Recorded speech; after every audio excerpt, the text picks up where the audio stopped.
जय श्री बालाजी की राधे राधे। आज कार्तिक मास महात्म्य का पहला अध्याय प्रारंभ हो रहा है।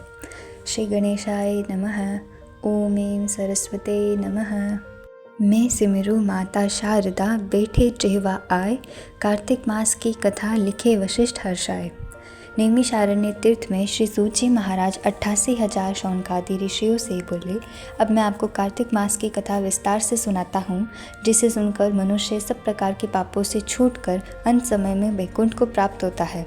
सूत जी बोले, श्री कृष्ण जी से आगे लेकर देवर्षि नारद के चले जाने पर सत्यभामा प्रसन्न होकर लक्ष्मीपति भगवान से कहने लगी, हे नाथ, मैं धन्य हुई, मेरा जीवन सफल हो गया। मेरे जन्मदाता भी धन्य हैं, जिन्होंने मुझ जैसी त्रैलोक की सुंदरी को जन्म दिया, जो आपकी 16 सहस्त्र स्त्रियों के मध्य में आपकी परम प्यारी पत्नी बनी। मैंने वह कल्प वृक्ष आदि पुरुष आपके साथ नारद जी को विधि पूर्वक दान में दे दिया, परंतु वही कल्प वृक्ष मेरे घर लहराया करता है। इस बात को मृत्युलोक में कोई भी स्त्री नहीं जानती। हे त्रिलोकीनाथ, मैं आपसे कुछ पूछना चाहती हूँ। आप मुझे विस्तार पूर्वक कार्तिक महात्म्य की कथा सुनाओ, जिसको सुनकर मेरा हित हो तथा जिसके करने से कल्प पर्यंत भी आप मुझसे विमुख न हो। सूत जी बोले, सत्यभामा के ऐसे वचनों को सुनकर हंसते हुए श्री कृष्ण सत्यभामा का हाथ पकड़कर तथा अपने सेवकों को वहीं छोड़कर विलास युक्त अपनी पत्नी को कल्पवृक्ष के नीचे ले गए और हंसकर कहने लगे, हे प्रिय, 16,000 रानियों में मुझे तुम प्राणों के समान प्यारी हो। तुम्हारे लिए मैंने इंद्र से तथा देवताओं से भी विरोध किया था। हे कांते, जो बात तुमने पूछी है उन अद्भुत बातों को सुनो। सूत जी बोले, एक दिन श्री कृष्ण भगवान ने सत्यभामा की प्रिय कामना के लिए गरुड़ पर सवार होकर इंद्रलोक जाकर कल्पवृक्ष मांगा। तब इंद्र के मना कर देने पर गरुड़ का इंद्र से घोर युद्ध हुआ और गोलोक में गरुड़ जी ने गौओं से युद्ध किया। गरुड़ की चोंच की चोट से उनके कान और पूंछ कट कर गिर पड़े। उनके रुधिर से 3 वस्तु उत्पन्न हुई, कान से तंबाकू, पूंछ से गोभी और खून से मेहंदी। इन तीनों के प्रयोग करने से मोक्ष प्राप्ति नहीं होती है।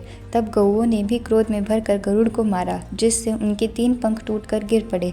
इनके पहले पंख से नीलकंठ, दूसरे से मोर, तीसरे से चकवा चकवी उत्पन्न हुए। हे प्रिय, इनके दर्शन मात्र से ही शुभ फल की प्राप्ति होती है। यह सुनकर सत्यभामा बोली, हे प्रभु, मैंने पिछले जन्म में कौन कौन से दान, व्रत व जप किए हैं, मेरा कैसा स्वभाव था तथा मैं किसकी पुत्री थी और मुझे मृत्युलोक में जन्म लेना पड़ा।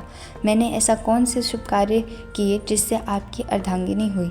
कृष्ण बोले, हे प्रिय, जो तुमने पूर्व जन्म में शुभ कर्म किए हैं उन्हें विस्तार पूर्वक कहता हूँ। पूर्व समय में सतयुग के अंत में मायापुरी में अत्रि गोत्र में देव शर्मा नाम का एक ब्राह्मण वेद वेदांत का जानने वाला रहता था।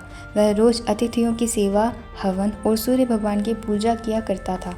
उसका तेज सूर्य के समान तेजस्वी था। उसकी वृद्धावस्था में गुणवती नाम की कन्या हुई। उसका विवाह उस पुत्रहीन ब्राह्मण ने चंद्र नाम के अपने शिष्य के साथ करा दिया। वह चंद्र को अपने पुत्र के समान मानता था तथा चंद्र भी उसे अपने पिता के समान सम्मान देता था। एक दिन वे दोनों कुश और समिधा के लिए वन में गए। हिमालय की तलहटी में भ्रमण करते हुए उन्होंने एक राक्षस को आता हुआ देखा। उस राक्षस के आने से भय के मारे उनके सब अंग शिथिल हो गए और भागने की सामर्थ्य भी नहीं रही। तब उस काल के सदृश राक्षस ने उन दोनों को मार डाला। उनके धर्मात्मा होने के कारण मेरे पार्षद उनको मेरे पास वैकुंठ में ले आए, क्योंकि उन्होंने आजीवन सूर्य भगवान की पूजा की थी। कार्तिक मास का पहला अध्याय संपूर्ण हुआ। राधे राधे।